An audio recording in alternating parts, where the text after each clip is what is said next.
welcome everyone to this webinar by Psykedeelisen sivistyksen liitto, the Association for Psychedelic Education and Culture. I'm Henry Soinenmaa. I'm the chairman of the association and your host for today. Our webinar today is called Psychedelic Morals Are More Complicated Than You Think. And we have a dialogue form session, and our speakers are Nicolas Langlitz and Juuso Kähönen. I'll tell you a bit more about our speakers in a bit. Before that, just a bit about our organization. So we are a Finnish nonprofit that's interested in the wiser handling of psychedelics. So as an introduction of our speakers, first, Nicolas Langlitz is associate professor and chair of the Department of Anthropology at the New School for Social Research in New York. As an anthropologist of science, he studies the behavioral sciences, especially neuropsychopharmacology and primatology. He is the author of 3 books, Chimpanzee Culture Wars, Rethinking Human Nature alongside Japanese, European, and American cultural primatologists, and Neuropsychedelia, the revival of hallucinogen research since the decade of the brain, and Die Zeit der Psychoanalyse, Lacan und das Problem der Sitzungsdauer. I'm not very fluent in German, as you can hear. And Nicolas is also the founder of the Psychedelic Humanities Lab at the New School. And Juuso Kähönen is a PhD student in the University of Helsinki. His doctoral research explores philosophical and normative questions and implications raised by techniques such as psychedelics and meditation, especially by changes in sense of self, values, and sense of connectedness these techniques can cause. But what do they imply for our conceptions of selfhood, self-transcendence, and flourishing life? Answering these questions might have implications for how we should, as a society, relate to altered states of consciousness, evaluate these techniques, and integrate them into our civilization in a wise way. Outside university, Juuso is a contemplative practitioner and loves to dialogue and improvise, whether via dance, words, or music. So if our speakers are ready, we could go on to the dialogue part. And I'll just, I have 1 or 2 questions for you, Juuso and Nicolas, and after that, I'll sort of let you take the lead of the dialogue. But I think we could start with the question on why are psychedelic morals a relevant topic for discussion? Who goes first? Would you like? Okay. I mean, why are psychedelics? So I think they're relevant because there is it's a discussion that has been going into rather different directions. So there is maybe some confusion about it. On the one hand, more recently, there has been a discussion about a version of moral neuroenhancement in relation to psychedelics. Various authors have explored the idea that psychedelics can turn us into better people. They can make us more open, more empathetic, less egocentric, more caring, more nature-related, which at a time when our survival as a species depends on maintaining a functional environment, I suppose is also a moral question. And at the same time, there is the idea that psychedelics allow for mystical experiences, and mystical experiences have been described as experiences beyond good and evil. So they could be interpreted as a form of amoral experiences. And to my mind, that's the really interesting question that psychedelics raise. There is this tension between enhancing morality, whatever that might mean. And I think Juuso has a lot to say about that. On the one hand, and the question of mystical experiences and whether these two things can somehow be squared.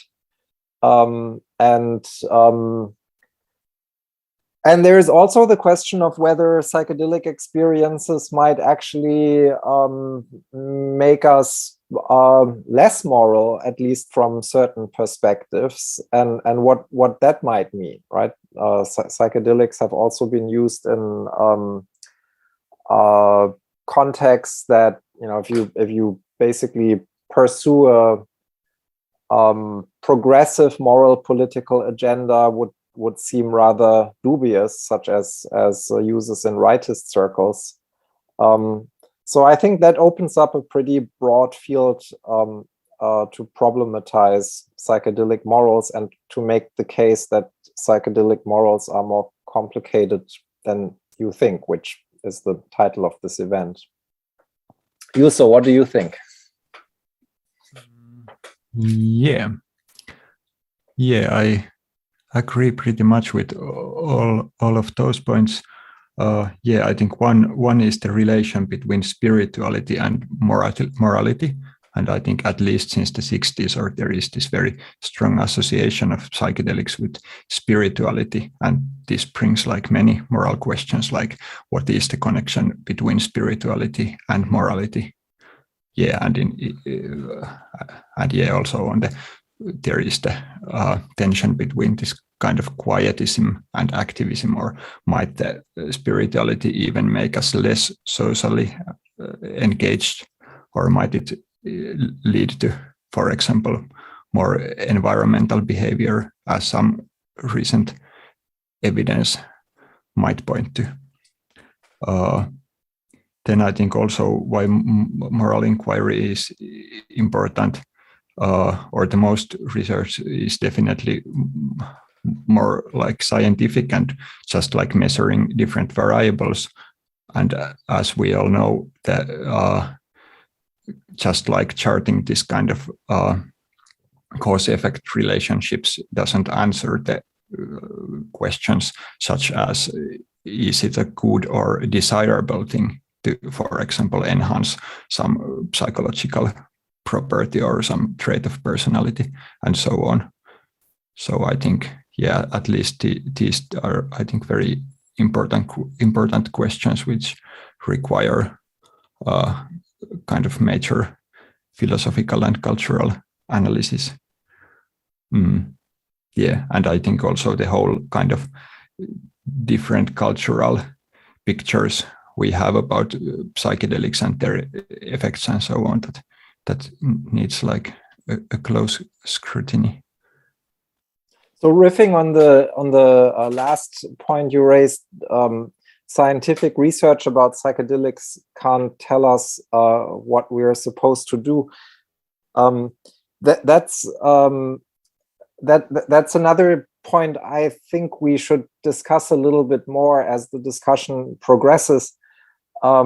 The psychedelic renaissance that has been going on since the 1990s now, and that has really taken up steam in the past decade as the clinical trials have begun, has been very much based on biomedical research and on neuroscientific basic research, psychopharmacology, and now the clinical trials.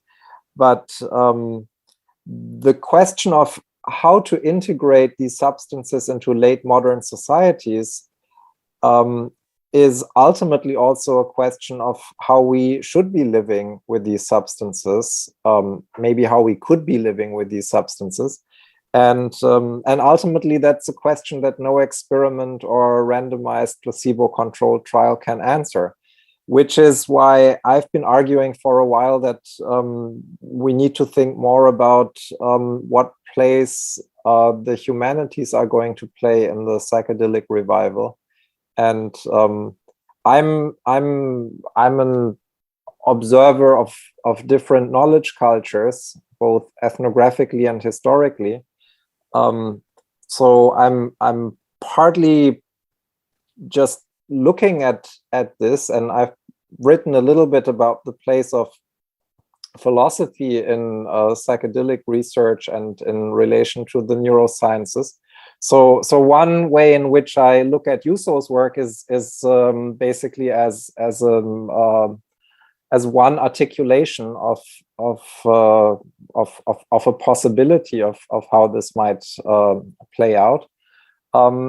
But there is also a normative dimension. I really think that we need to carve out a space for philosophical reflection within the revival to see where we actually want to go with this, and what the alternatives are. Yeah, sure.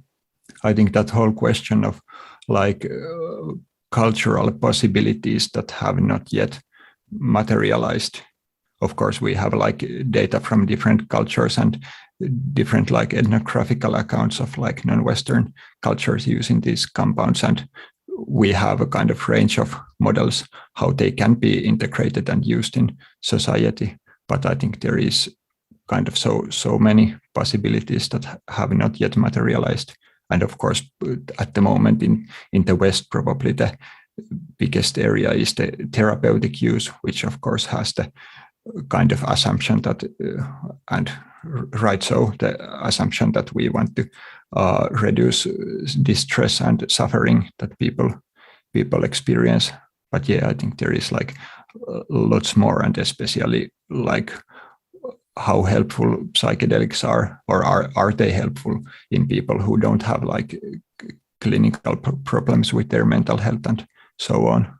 And I think exactly that kind of questions are very kind of morally difficult, and questions about values and questions about what kind of life should we live and lead. And as you also in your book and in your work, you stress these cultural aspects and also this role of cultural set and setting. For example, you mentioned the work of Wallis from 50s and how he was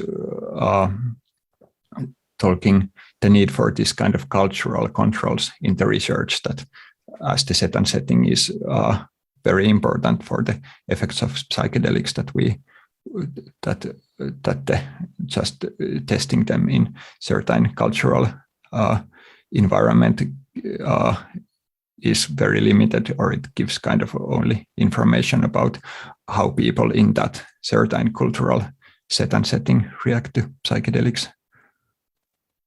Yeah, and we probably don't want to take any of the existing cultures simply as a model as we go ahead, right? I mean, we can take inspiration from them, we can learn from them what the range of possible uses is, but I don't think that the role of cultural anthropology in this discussion is to present some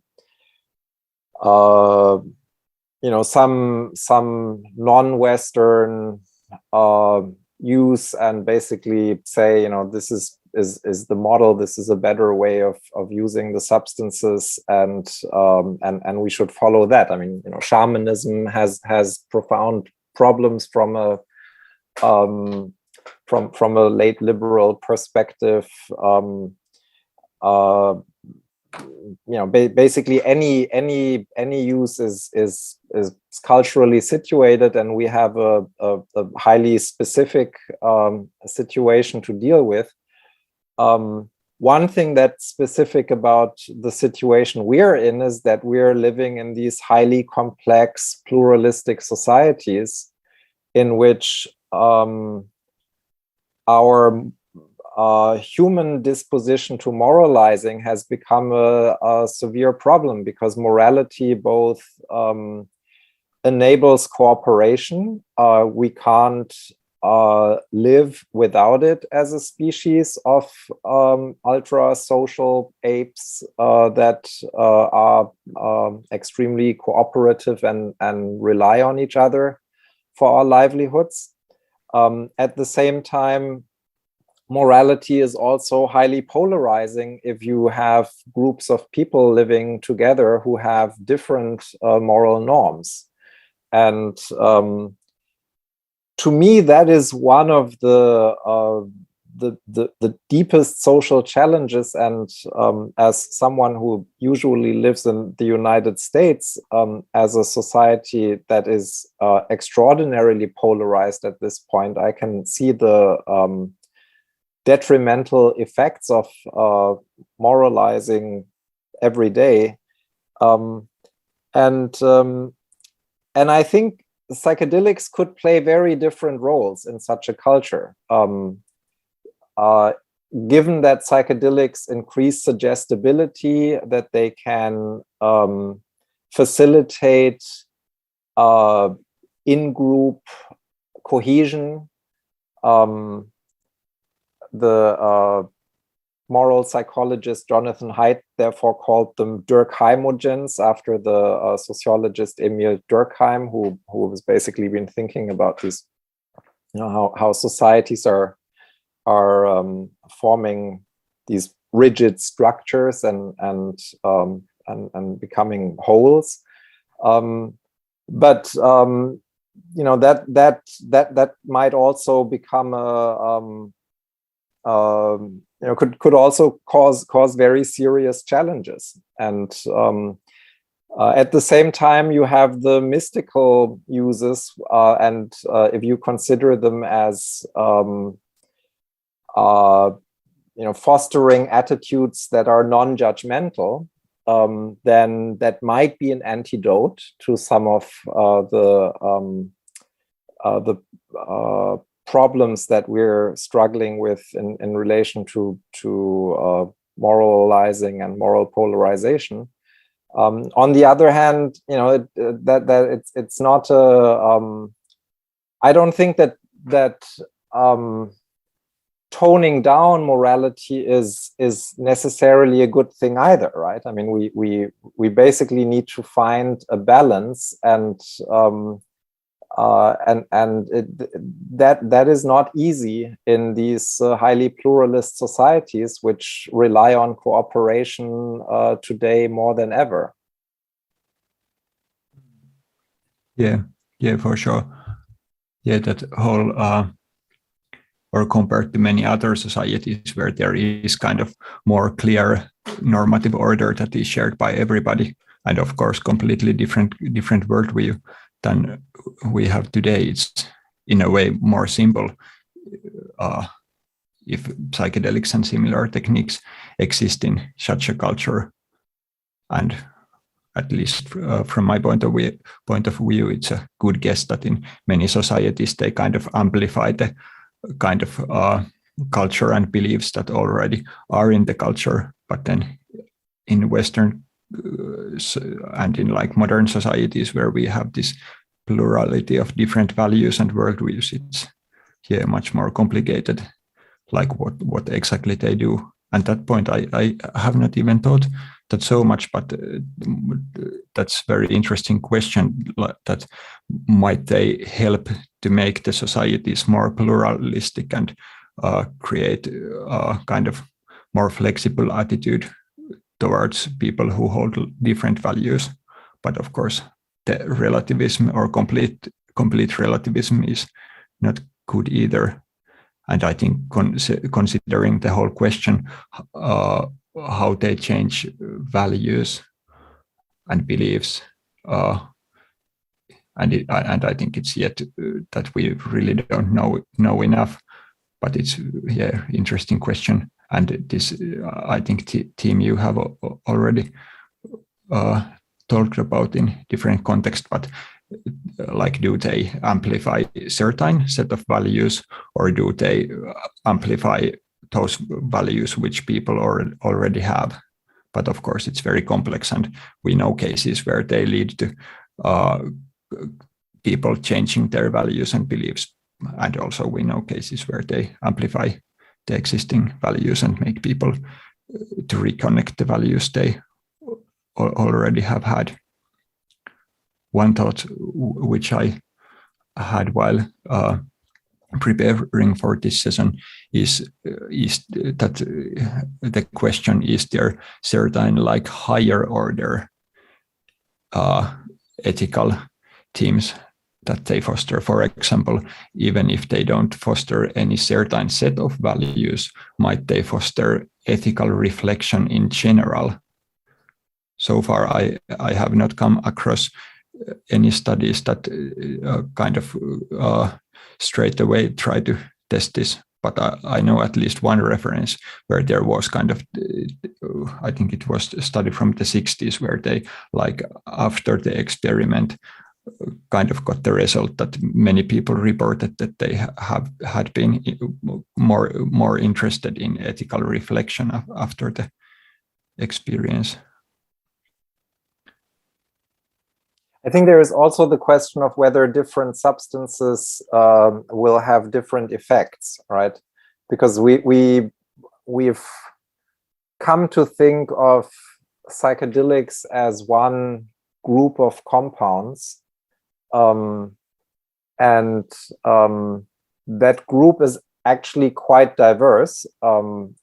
So, I mean, there are substances which are sometimes lumped together with the psychedelics, such as entactogens like MDMA or dissociatives like ketamine, which actually are quite distinct in their effects.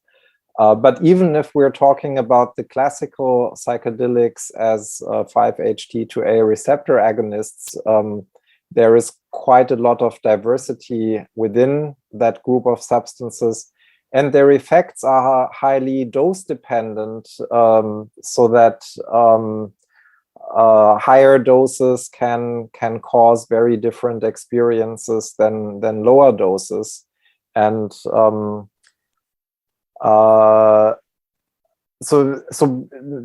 even if we ignore all these extra pharmacological factors for a moment, I think there is a question of whether there is diversity within the experiences that these substances induce simply on a pharmacological level. Yeah, sure. Yeah, I mean, if you think about the difference between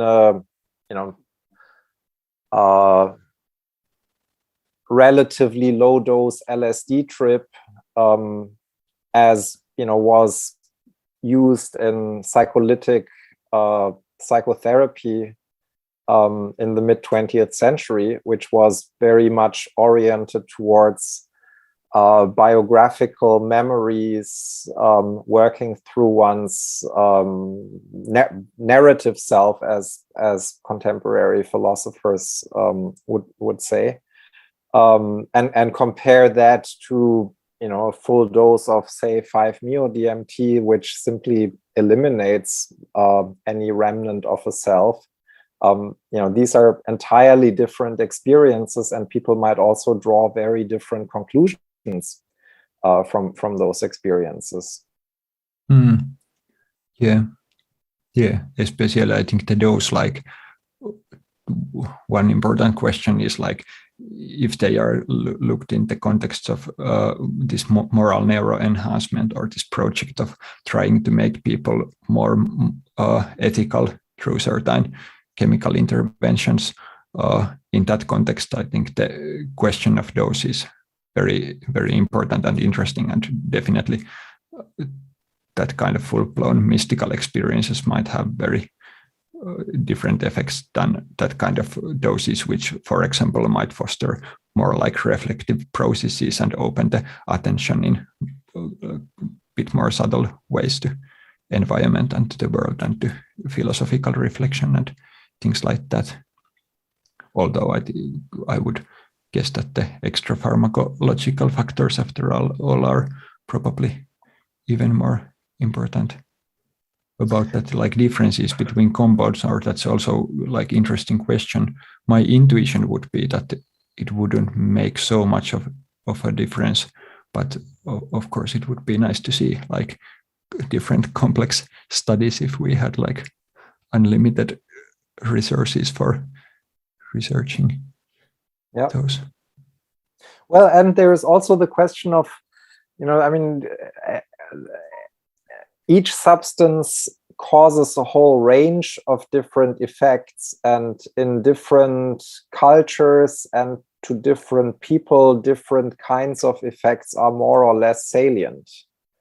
For example, I recently had a conversation with Alex Garin, an anthropologist who has been doing a lot of work on ayahuasca, and he mentioned that in the Amazon, among indigenous people, that is, the mystical type experiences are actually not particularly, they're hardly brought up in the ethnographic literature. So it's more about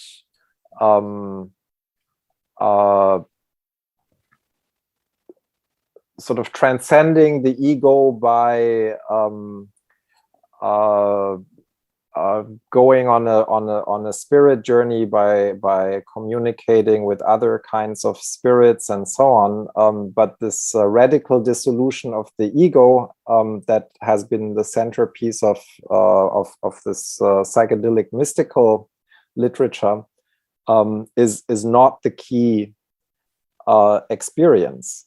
And I think that's an interesting observation that I hope more research will be done on, whether set and setting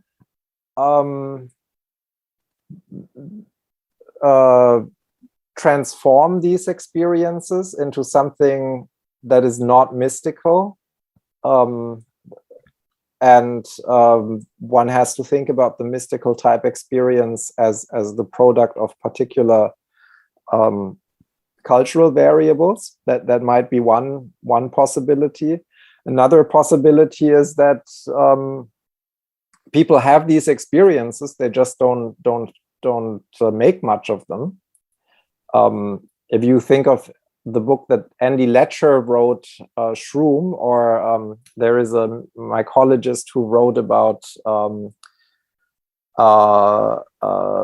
intoxications with psilocybin mushrooms in Yunnan, China, where people have psychedelic experiences, but they just don't interpret them as anything particularly spiritual. There might simply be different saliences that are attributed to different aspects of experiences in different parts of the world. Yeah, definitely. That's, I think, one very nice way to phrase like the effects of this kind of cultural set and setting. Maybe we could, to borrow a term from cognitive scientist John Verbeek, who talks about salience landscape, and maybe we could also talk about cultural salience landscapes.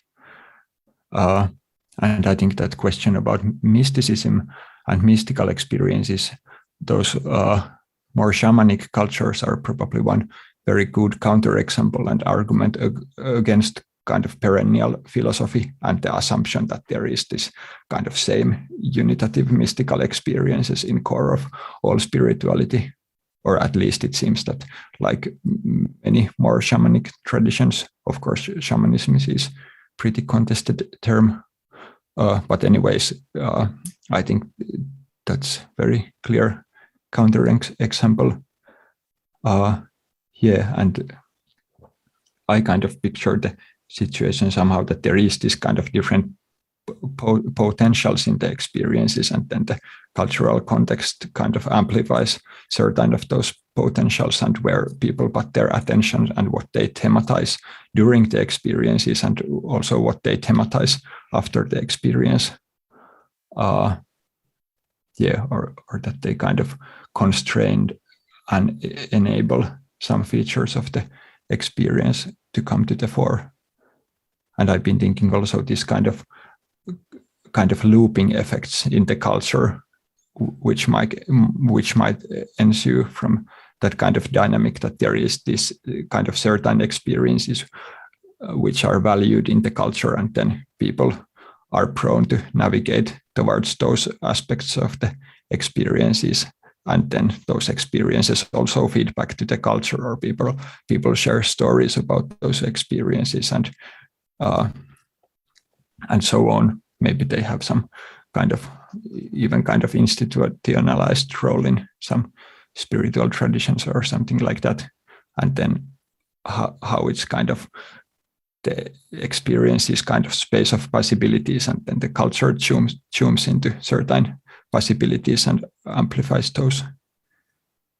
Yeah, I think the perennial philosophy is an interesting point in this, because I mean, the perennial philosophy became popular in psychedelic culture in the 1950s with Aldous Huxley's work, because Huxley had written an anthology in the 40s in which he compiled experience reports from mystics from very different religious traditions, and had made the case that basically at the heart of all world religions was the same kind of mystical type experience.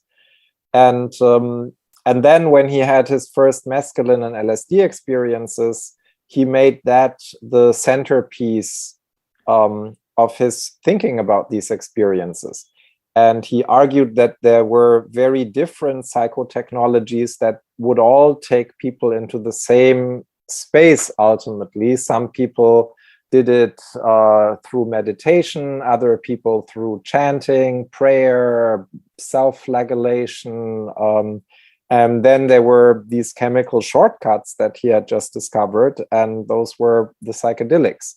And with that idea, of course, also came the idea that different psychedelics would also all take us to the same kind of space. And I think it's worth remembering that originally the Philosophia Perennis was a 16th century counter-Reformation project of the Vatican librarian Agostino Stoico, who opposed the breakaway Reformation theologians by saying, at the end of the day, there is one perennial wisdom that all human beings across cultures, across religions have always had access to, and we all participate in it. And therefore, there is no need for the church to break apart over a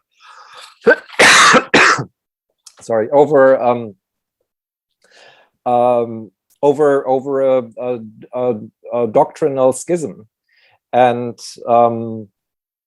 but it was a strategic move, right? The idea was to keep the church together, ultimately under the leadership of the Catholic Church. So there was kind of an embracing that was also a strategic move to preserve the dominant position of the Catholic Church in this. And I think, you know, this is one of the interesting questions in the current landscape, because I mean, my sense is that the perennial philosophy maintained a central position in intellectual discourses surrounding psychedelics until the early 21st century, but those discourses have clearly been diversified quite significantly. At present, there is a lot of identity politics certainly in North American discourses around psychedelics, which are very much at odds with the psychedelic mysticism, right? The psychedelic mysticism was all about dissolving any sense of identity. And now you have projects that are basically about strengthening a sense of identity, including forms of white nationalism. Some of the people who participated in the storming of the US Capitol came from the psychedelic scene, like the QAnon shaman, most famously, but I understand there were also people from this pro-Trump militia, the Base, which does LSD rites of initiation. And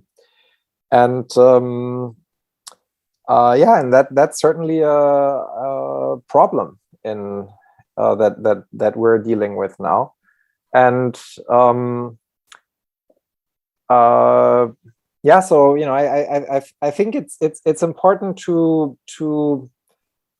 also study empirically the different kinds of philosophies that have been forming around these substances and that are orienting people's uses. Yeah, definitely. Yeah, there was much there. What you said.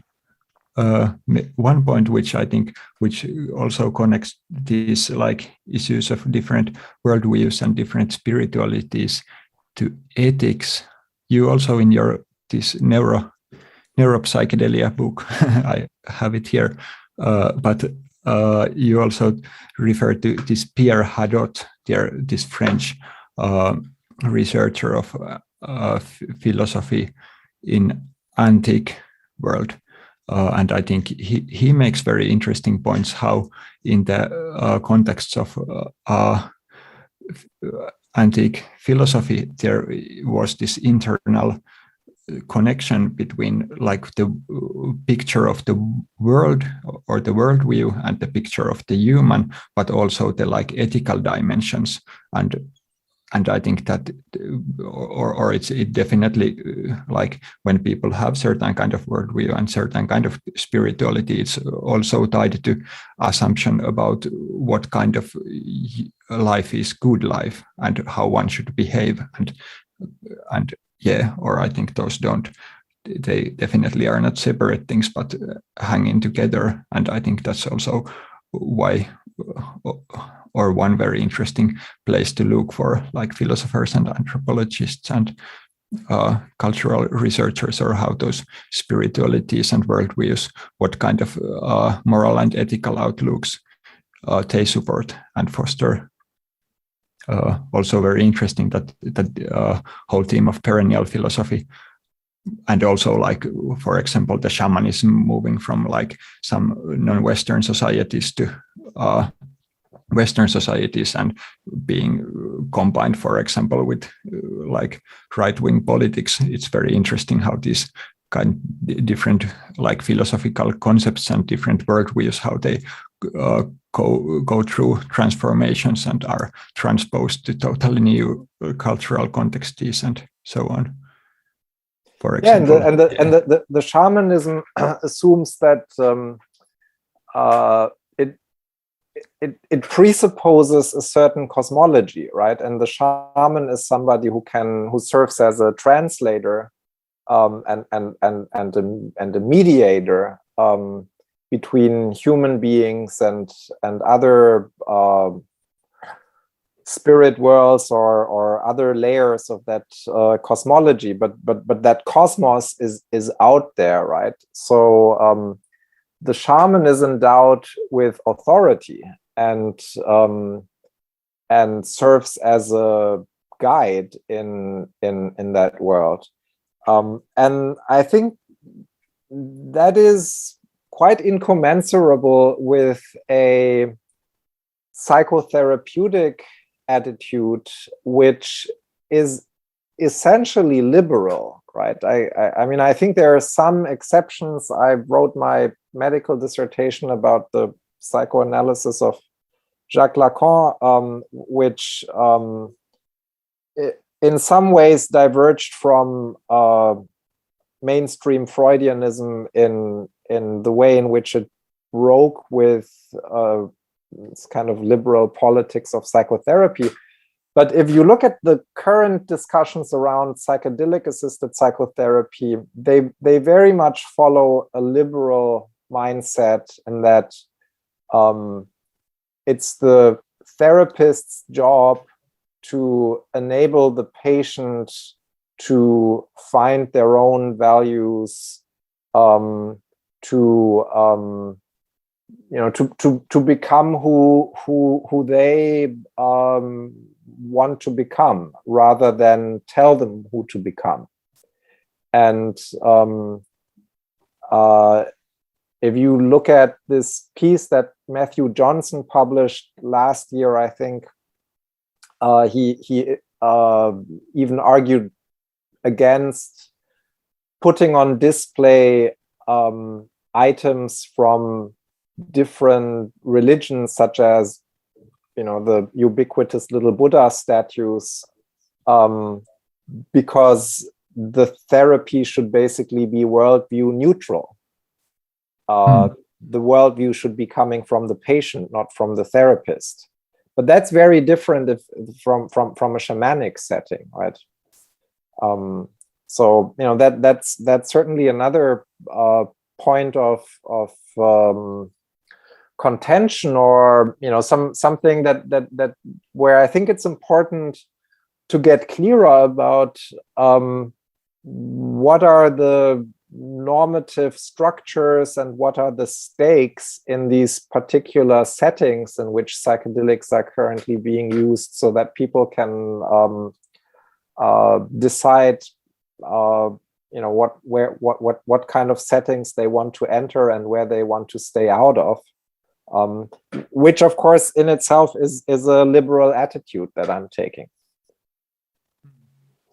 Yeah, that's interesting. There definitely is, I think, always all kind of assumptions which probably often are not so, or people are not necessarily so conscious. For example, if they go to some New Age ceremonies or ceremonies inspired by shamanism, like what is the worldview and what kind of values and so on is that setting supporting. And definitely in many spiritualities there is quite strong normative claims involved, and I think at least, or also as a kind of or people who are educating the public about psychedelics, and maybe the role of humanistic researchers would kind of increase kind of reflexivity about that kind of issues. Or definitely there can be and I think it often happens that people go into they are, for example, curious to try psychedelics and then go to some kind of ritualistic setting, and they don't necessarily even kind of understand what are the all kind of beliefs and normative claims involved, and then participating in certain kind of ceremonial setting can definitely transform your values and beliefs towards a certain kind of direction. And I think, of course, many that kind of ceremonies happen at the moment underground, but there definitely, as in scientific and therapeutic interventions, there definitely should be some kind of informed consent and kind of reflexivity about that kind of issues. And also, I think that therapy and the value neutrality of therapy, which in general, of course, is a good thing, but I think we should also problematize, for example, if person goes to psychedelic therapy and then they already espouse, for example, very strong right-wing views or whatever, should the therapist always be value neutral? And I think that easily can also lead to certain kind of relativism. And I think there is also responsibilities from ethical questions, like psychiatrists and therapists should also reflect on.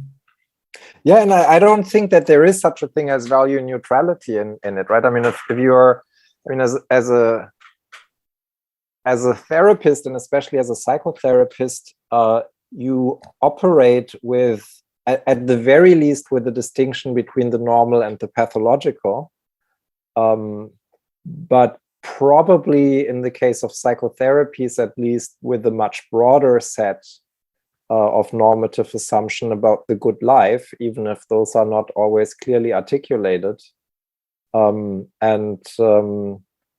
I think this is a point that will become more important once regulatory agencies have granted market approval for the drugs, because if they're used in the context of psychedelic assisted psychotherapy, we actually have not looked at the ways in which different kinds of psychotherapy are modulating the effects of the drugs. And I think each kind of psychotherapy comes with its own set of assumptions about human beings and about what a healthy and good life is, and we will need more of a discussion about what kind of psychotherapy we want to couple these drugs with. Definitely. And I think also epistemic issues and questions are involved. In your recent piece, you also raised these issues with like false memories, false metaphysical insights, and this kind of thematics, which also are involved. Okay, let's go to the questions now. And Ilkka Leva seems to have his hand raised, so go ahead, Ilkka. Okay, thank you. I hope you can bear with me a minute. So this is going to take a bit of a time. It's a kind of long question. I'm going to read this out loud. So in continental philosophy, spirit, aka Guist, is some kind of a common ground, not personal, not individual.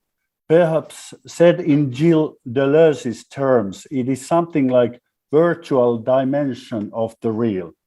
How to study that then? And in addition, as soon as human actions or words are considered as units of meaning, a reflexive doubling of the subject takes place.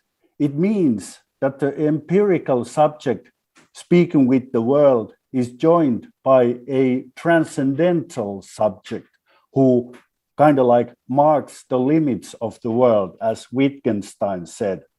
So this doubling cannot be avoided as soon as the question of the meaning of words or acts is posed. Michel Foucault placed this transcendental doubling in the modern era.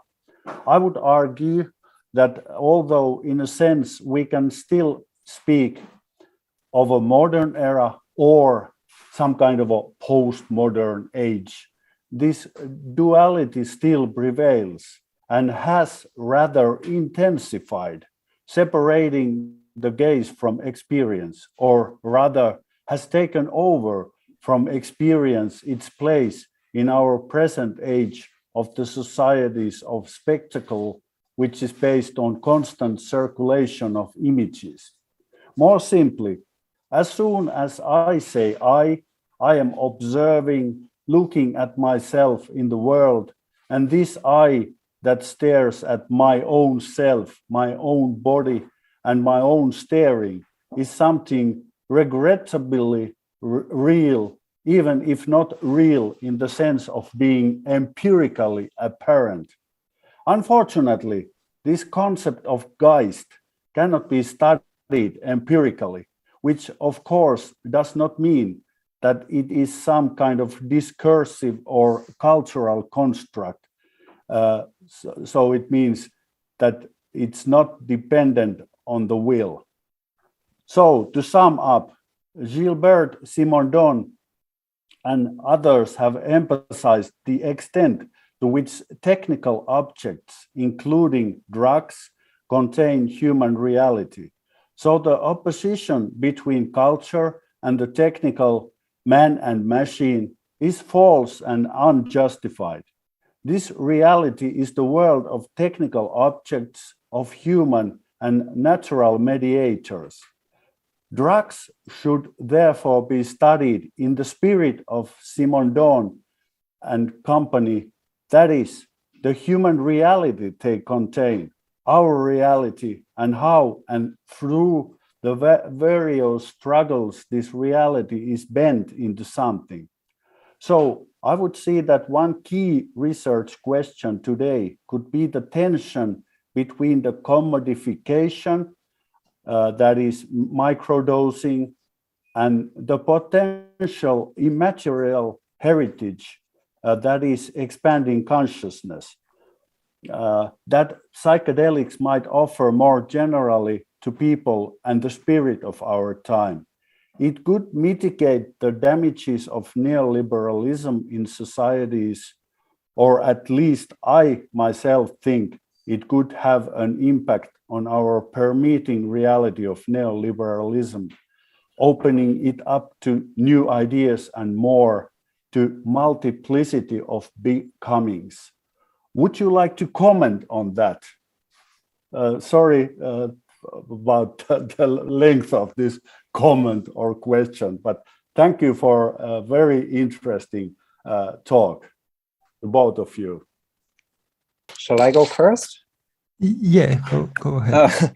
Yeah, thanks for the question, Ilka. I mean, as to this issue of Guist, I would say, I think what you the kind of figures that you summarize under the umbrella of Guist, sort of from Hegel's spirit to Foucault's episteme of man, is, I mean, they're ingenious narrative fictions, right? It's not like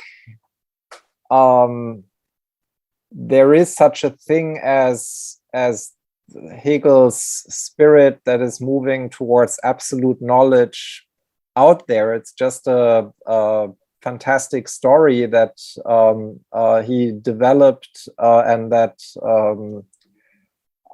has been, has been good to think with for a lot of people. And same thing for Foucault. I mean, Foucault's early work on these different epistemes has been very influential on me, at least. And so I've definitely been thinking a lot with that. But I don't think that it is an accurate account of what went on out there, right? It was a very helpful way of structuring how knowledge was organized at different points in time, and to understand some of the changes. But if you do this kind of much more micrographic, ethnographic work that I do, then you always find that things are a lot more complicated on the ground. For example, Foucault's idea that this episteme of man with the double structure of the simultaneously empirical and transcendental subject, that began to dissolve. I think it's simply inaccurate. We're more than 50 years later. You still see it everywhere, including, by the way, in the neurosciences that study psychedelic drugs, with neuroscientists using their brain to study the brain. They're both the empirical and the transcendental subject of their knowledge. So I think of it as a just so story, which and I don't want to dismiss it in these terms. I just think that's the way these narratives work. and yeah, and what they have in common is that these fictions of transcendental subjects assume that there is sort of a larger collective kind of spirit or a larger mental framework, and that's precisely what I doubt. I think we are living in societies that are highly pluralist and fractured, and that is part of the context in which we late moderns are problematizing the effects of psychedelics, including the point that you raised at the very end, about microdosing in the context of late liberal workplaces versus a quest for self-transcendence and ecstasy, as it grew out of the much wilder 60s. Yes, I would like to answer you that I think just like you. I'm not Foucauldian or anything like that, and that what you said about that there isn't any spirit that we are part of. Yeah, it's just so. I think so. Thank you. Your answer. How about you, sir? I might comment something. I'm not so familiar with Hegel nor with Foucault so much, so this might go a bit besides the question, but that whole question of like empirical and transcendental subject, or I think it still points to something very real, and I would even say that or at least in my opinion, that's like one very common denominator between like different kind of spiritualities. And I think also in some modern therapies, they have this idea of kind of seeing the self as the context where like experience happens. And yeah, there is from William James also this distinction between I and me.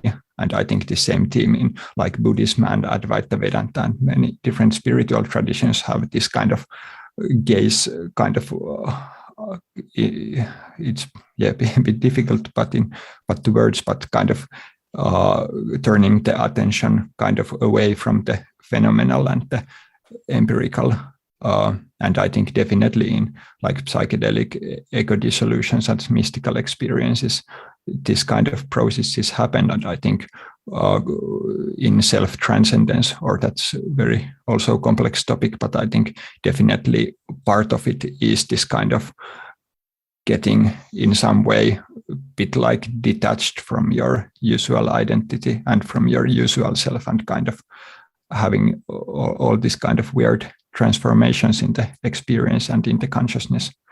And I would connect those also to this like criticism of neoliberalism and the kind of political possibilities inherent in psychedelic experience, or I think definitely the counterculture, there was some kind of connection between the kind of spiritual side and the kind of rejection of certain political forms.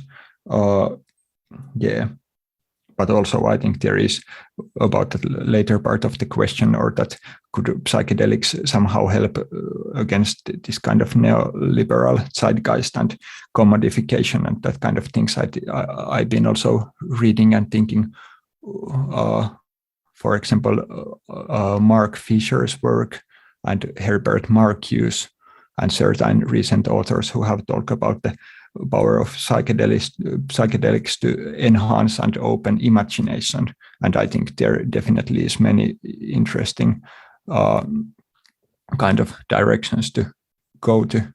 And I think that they might have some kind of potential to also open up the kind of potential political imagination and develop new kind of sensitivities and sensibilities and new kind of values, and have, yeah, of course not alone, but I think they definitely could be, psychedelics could have potential in some kind of political praxis. Yeah, thank you, Juuso. And in our this age of spectacle, we are gazing images. We need grounding, and at the same time, we need new imaginations. So, but thank you to both of you. It was very interesting to hear of you. Thank you. Okay. I wrote in the chat also that I encourage anyone who wants to do that to switch on their video so we can have a bit more communality. But as we are in a webinar mainly consisting of Finnish people, it's understandable. Finnish people are often shy and might not want to show their face here. If you put your your video on, it will not be recorded unless you talk. So you can. You don't have to worry about that. And also, I recommend that if you don't want to write your question in the Q&A, use the raise hand function of Zoom. I'm also smiling that the first person who put their video on after my encouragement was from Denmark. Hey, Kevin. So we have two questions in the Q&A section. The first one. In what kinds of contexts or situations do you think psychedelics might contribute to someone becoming more extremist in their views? Before going on to this question, I have to say that the way that the term right has been used in the context of this discussion, I've heard it as a bit like equating some person who is like right-leaning or on the right, equating that as someone who was like on the extreme far right. And I think there's a bit more nuance in there. It's not really the same thing to be like just a regular conservative or to be an extremist who is like pushing for genocide or stuff like that. But yeah, to repeat the question, like what kinds of contexts or situations do you think psychedelics might contribute to someone becoming more extremist in their views? Well, I think at least one pretty obvious factor is the cultural context. And I think there is also this some recent research that, for example, the change of metaphysical beliefs during psychedelics is greatly enhanced by group synchrony. And that it happens much more, at least according to this one recent paper, that it happens much more often if people feel that they are synchronized to the group they are tripping with. And I would say that probably being amid of a group comprised of individuals who think in a certain way and being in certain kind of cultural milieu is at least one very strong factor. And yeah, about that, using the word right, I totally admit that I probably used or I should have said far right at some point. And definitely there is like a spectrum. Yeah, I'm not even sure if the distinction between right and left is very helpful anymore at this point, but I guess it serves as kind of a simplification for a more complex discussion that one would have to dig into. But I imagine that, and you know, I'm not a specialist for that, but I imagine that the whole psychology of radicalization will apply to the radicalization under the influence of psychedelic drugs as well, and that they might simply serve as a catalyst in that. And I doubt that people who haven't been on that path beforehand are going to be radicalized simply because they're taking a psychedelic drug, right? You are somehow already on the way there. You're you found the right or wrong people around you who are supporting these ideas you want to radicalize in some sense, and then you get a little bit of a push because you become more suggestible. So that means that the influence of your group becomes more pronounced because you experience these so-called noetic feelings of absolute certainty of an insight that you had. And if you had been primed to have a particular kind of experience, that experience will become a lot more, it will become more difficult to distance yourself from that experience after having had it under the influence of a psychedelic drug.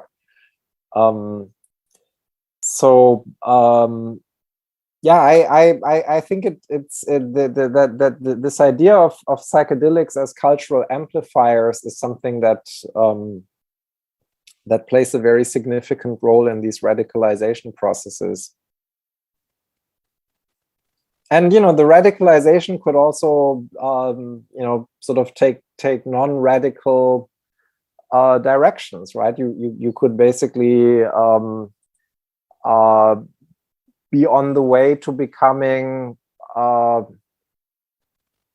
pronounced mystic, and psychedelics might really amp up your moral relativism and your non-judgmental attitudes. I mean, that's what's been happening to quite a few people. Yeah, I think it's also a good question what we mean by going extremist or radical, and in which context. And also, I think we definitely need more research, or at least I have not come across. I think there is some papers about this, like phenomena of right wing and psychedelia, for example. But yeah, really, I'm not an expert on this, and I think in general nobody has done like super a lot of research on these topics. And I've also heard speculation about different drugs, in particular DMT and 5-MeO-DMT, facilitating radicalization processes more than, say, psilocybin or LSD. I have absolutely no opinion about whether that may or may not be true, but I'm just sharing that I've heard people discuss it. Yeah, one thing that I've been thinking about regarding possible causes for radicalization after especially like extreme use of psychedelics is that I imagine some people might find themselves in a place of such ambivalence, or like every possibility seems so open, or everything seems so fluid, you cannot take a firm stance on anything. That I imagine that for some people it might be a reaction that they turn into extremist views, or for example like people who were before perhaps very like anti-religious, then becoming devotees of one particular religion, that there might be some part in that process that they just feel the need to have some sort of firm ground to stand upon, because dogma can be like helpful in the way that it reduces complexity in your life. So yeah, any comment on that?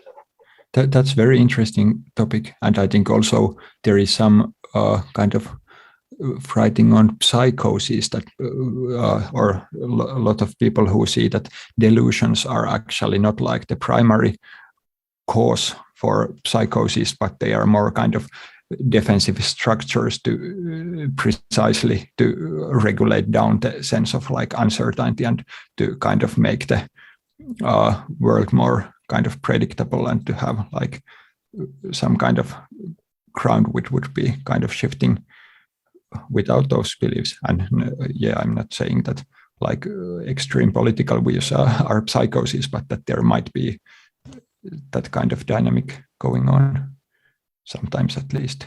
Of course, it's probably that there can be like really different kind of cases and different psychological mechanisms in play in different cases. Well, and any kind of interpretation, any kind of meaning making is a process of choosing between it means this and not that, right? It's a reaction to a somewhat overwhelming and often highly ambiguous experience where a lot of stuff is happening and it's a little difficult to figure out what it actually means. And the integration process, is part of a meaning making process, right? Where meaning making always means that you select from different possibilities of sense making. So I think in some sense, these that doesn't necessarily mean that you're already radicalizing in a political sense, right? But you are structuring an experience that previously was rather amorphous at the time when you actually experienced it.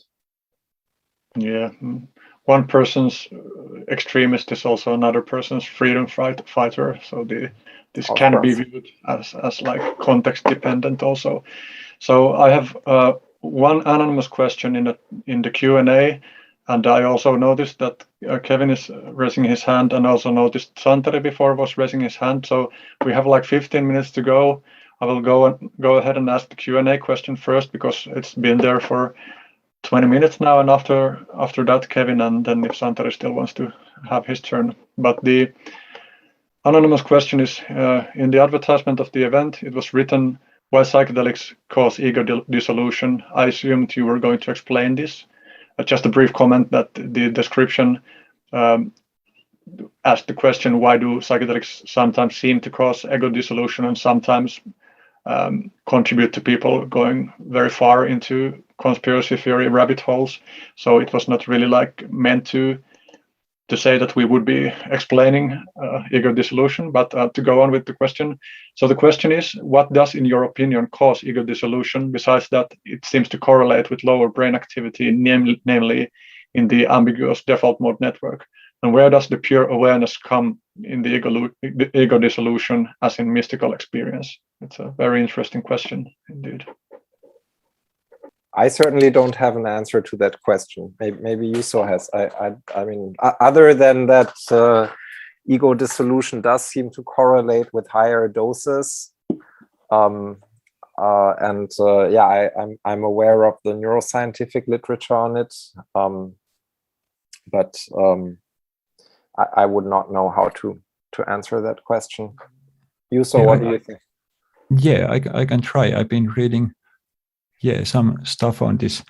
Of course, at the moment we have just like different theories, and it doesn't mean that they necessarily are the final explanation, but at least this predictive processing model, which is that our whole phenomenal experience is a kind of modeling process based on past experiences, and that all our experiences are basically kind of controlled hallucination based on these like priors or beliefs that are formed through our lifetime. And this kind of neurocognitive explanation for ego dissolutions is that these different priors and beliefs which mold and construct our experience kind of shut down. There is also related to meditation. I can soon link the article, but the same framework has been applied to explain kind of non-dual experiences in meditation. And the point is that this kind of whole prediction apparatus and it's also thought that there is like, it's kind of hierarchical, that there are more like abstract level beliefs, and then there are lower level beliefs which are more related, for example, the sensory processing. But it seems that psychedelics can disrupt this whole system. And related to selfhood, there is like papers which like differentiate different aspects of selfhood, or there is the like narrative self and the autobiographical and verbal aspects of selfhood. But then there is also the kind of bodily selfhood and our experience of our bodies and that kind of modeling. And it seems that in various experiences, these like different aspects of the self can kind of deconstruct for a while. And I think in like complete ego dissolutions, it's that both these narrative levels of the self, which are usually connected to this default mode network, but also like more fundamental and like ontogenetically and phylogenetically older aspects of the self, they can also dissolve. I just put the papers that Juuso was referencing in the chat. It's a Card Harris paper on the rebus and the anthropic brain, and I think you were also referencing Raphael Millier's work on the minimal self and the Raphael Millier is the guy who I think has keep reading most work on. Thanks. Yeah, and I think these are among the most interesting accounts, and in some ways more interesting than just the neuroimaging data alone, because they're integrating it into some sort of a somewhat speculative narrative accounts of what is actually happening. Okay, then Kevin Mikkelsen. Yeah, thank you, Henry, Juuso, and Nicolas for making this possible, this conversation. Thanks a lot. So I think the one thing is the right-wingers getting into psychedelics and them catching an interest like QAnon or Rebecca Mears or Peter Thiel. But what I'm kind of noticing, at least in the psychedelics sphere in Denmark, is that the real influencers in the space have by now become sort of conservatives, center conservatives like Joe Rogan, Jordan Peterson, Sam Harris, and these kind of people that are very influential on YouTube, and that people seek out to get some kind of meaning structure to navigate from. And we don't really have any researchers or therapists or organizations here that really want to engage politically or offer people a meaning framework or anything of that sort to navigate the psychedelic experience, because we're kind of pursuing the high ground of not wanting to brainwash people into being more liberal or progressive in their views. But then it seems like people are ending up in the YouTube sphere to try to get some kind of, sense making going on. And that's where these kind of conservative figures are very dominant. So how do we navigate this? Like, do we just leave people to go find their own meaning on YouTube? Or do we actually come up with, structured narratives or meaning frameworks that can be offered from more, institutional basis? Or, yeah. Well, I mean, I think I think developing psychedelic humanities is one response, right? And I don't think that it's the job of the humanities to provide these kind of worldviews that Jordan Peterson and co are offering, but it is a way of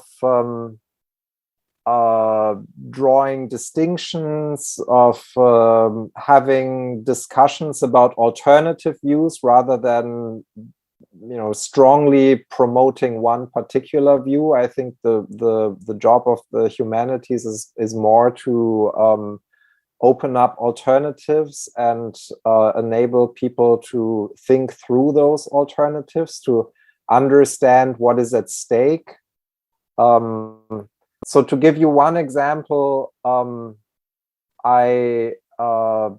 while ago I wrote a short blog post essay for Shakruna on the relationship between psychedelic humanism and the psychedelic humanities.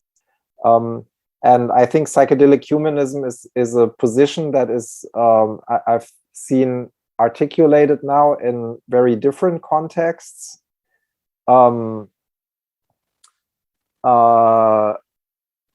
In Germany, but also in the US, and it, you know, it conflicts with psychedelic mysticism, and I don't think it's my job to, you know, either make a strong case for mysticism or for humanism, even though you know, to put my cards on the table, I have significant sympathies for mysticism, but I also think that mysticism in many ways is a highly problematic attitude to adopt. I think, you know,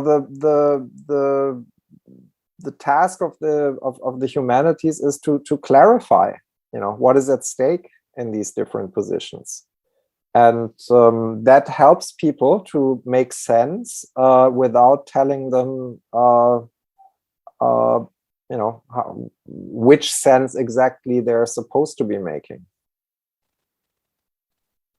And it's more work, right? I mean, if you basically have to, I mean, you have to invest work into thinking things through. But I mean, on some level, I guess my sense is if people who are already taking psychedelics are probably, you know, I mean, they're subjecting themselves to rather demanding experiences. They're not necessarily very comfortable experiences. So, you know, I would expect of them to also keep doing, in some sense, their own integration work, right? I mean, if you want to use the jargon of these of that has basically come to dominate this field, that people are doing sessions and then they're doing integration and so on, I think you can think of this philosophical reflection as a version of integration work. And, you know, I mean, Juuso is somebody who's done a great job in contributing to that. I mean, I think reading his thesis is quite helpful in terms of making sense of this, and is probably more recommended reading than Jordan Peterson.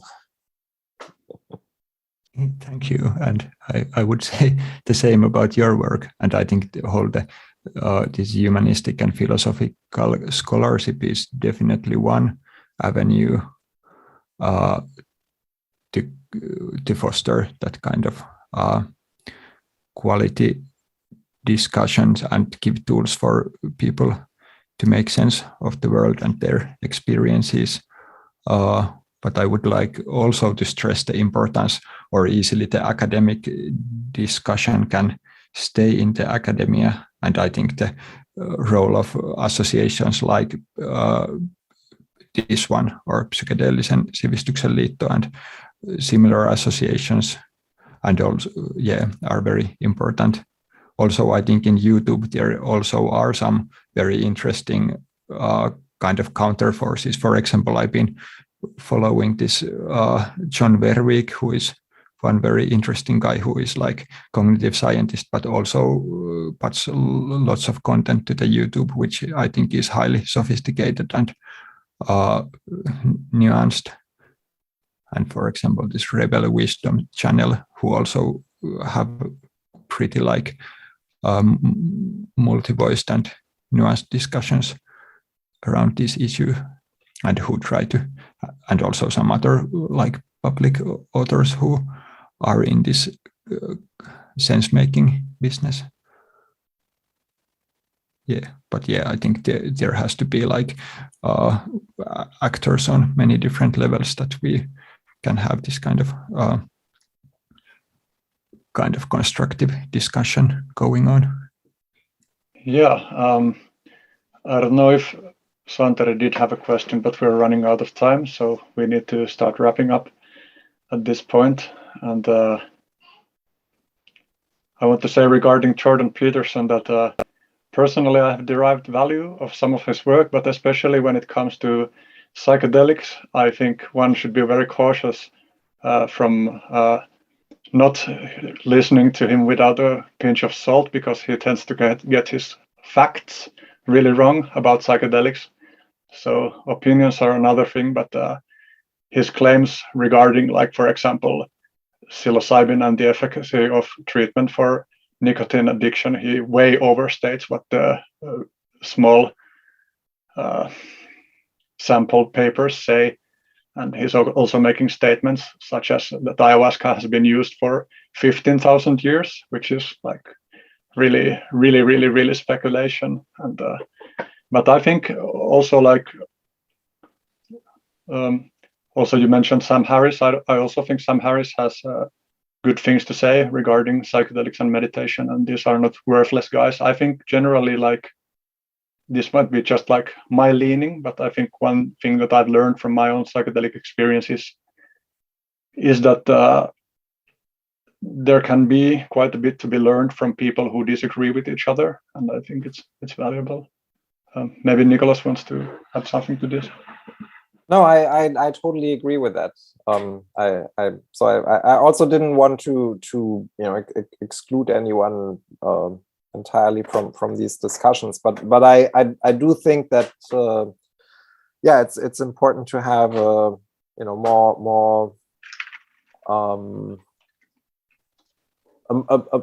more reflexive, pluralistic discussion of the meaning making, and that's one of the reasons why it's important not to leave the psychedelic renaissance entirely to biomedical research. I mean, the biomedical research is extraordinarily important in this, and this is not at all to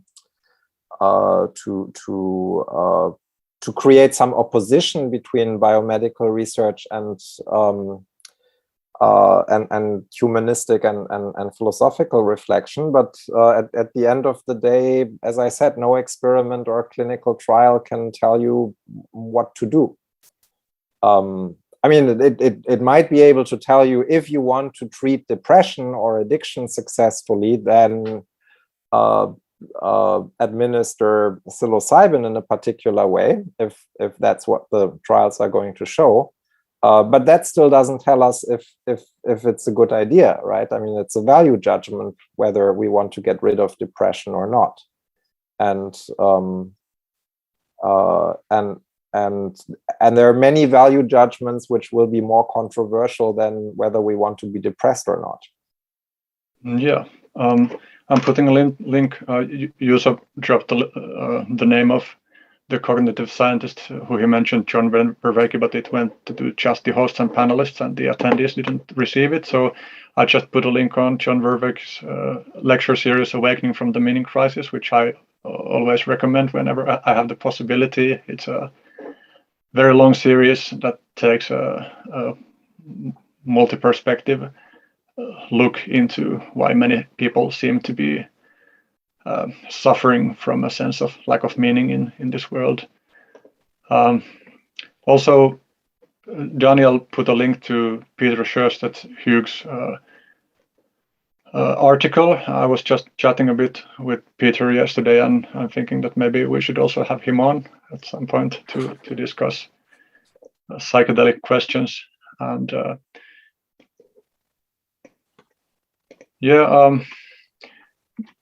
before the outro, I would like to give Juuso and Nicolas stage for like ending comments, if you have any at this point.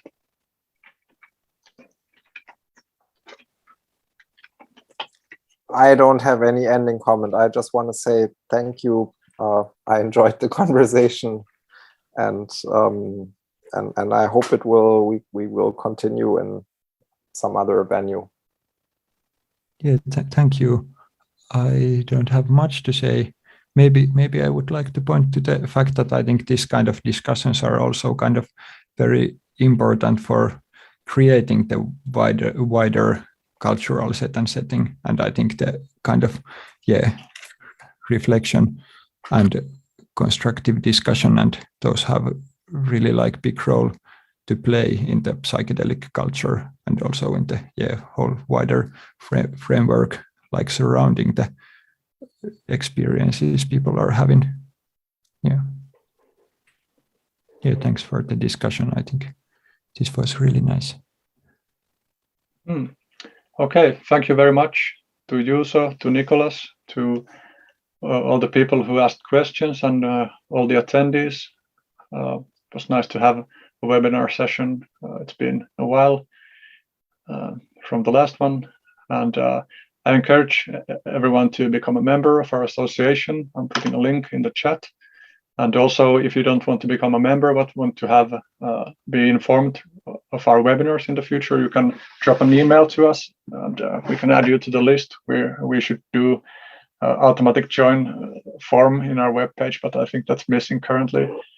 But yeah, I really appreciated it. It's like these kinds of deep philosophical conversations don't allow for too many audience questions, since the answers tend to be so long because the subject matter is so complex. But yeah, I think we at least managed to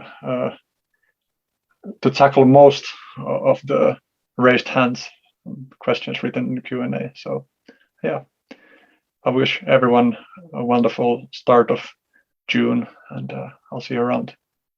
Thank you. Goodbye. Thank you. Bye-bye.